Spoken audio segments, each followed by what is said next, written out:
ഫുഡിലേക്ക് ഒരു പ്രത്യേകത എന്താന്നല്ലേ, അത് ഈ ക്ലോക്കിലെ ടൈം കണ്ടാൽ മനസ്സിലാവും. അതെ ഗേസ്, ഈ നേരത്താണ് ഞങ്ങൾ ഫുഡ് കഴിക്കാൻ വേണ്ടിയിട്ട് പോയത്. മുക്കത്തുള്ള ഒരുവിധം എല്ലാ റെസ്റ്റോറൻറ്റും അടച്ചു കിടക്കേനു. അങ്ങനെയും ഞങ്ങൾ ഈ റെസ്റ്റോറൻറ്റിൽ എത്തിയത്. ഞാൻ വിചാരിച്ച ഇന്നേരം ആയതുകൊണ്ട് ഒരു മനുഷ്യനും ഉണ്ടാവൂല എന്ന്. പക്ഷെ എൻ്റെ പൊന്നു മക്കളെ, എന്തോ ഒരു തിരക്കേനു അറിയോ.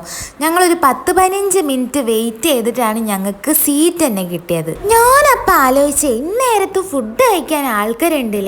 പിന്നെ ചിന്തിച്ച് ഞങ്ങളും അങ്ങനെ തന്നെയല്ലേ പോയത്, അതുപോലെയല്ലേ ഓരും വന്നിട്ടുണ്ടാവുക. ഞങ്ങൾക്ക് ഫുഡ് വരുമ്പോഴത്തേക്ക് ഏകദേശം പുലർച്ചെ 2 മണി ആയിക്കുന്നു. അപ്പോഴത്തേക്കും വിശപ്പിന്റെ കാര്യത്തിൽ ഏകദേശം നല്ല രീതിയിൽ തീരുമാനമായിണ്ടായിരുന്നു. വിശപ്പോണ്ട് ഫുഡിന്റെ കാര്യത്തിൽ അധികം കൺഫ്യൂഷൻ ആവേണ്ടി വന്നില്ല. അവിടെ ഉള്ളത് എന്താ അത് കൊണ്ടുവരുന്നാ പറഞ്ഞത്. നെയ്ച്ചോറും ചിക്കനും ഒക്കെ പറഞ്ഞിട്ടോ. ആ ചിക്കന് ഭയങ്കര ടേസ്റ്റ് ചെയ്യുന്നു പോലെ. ഞാൻ കഴിച്ചില്ലേനും.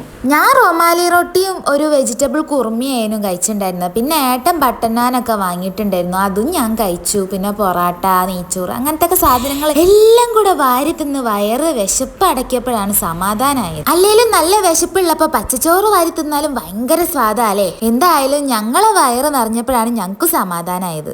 അപ്പത്രേ ഉള്ളൂ.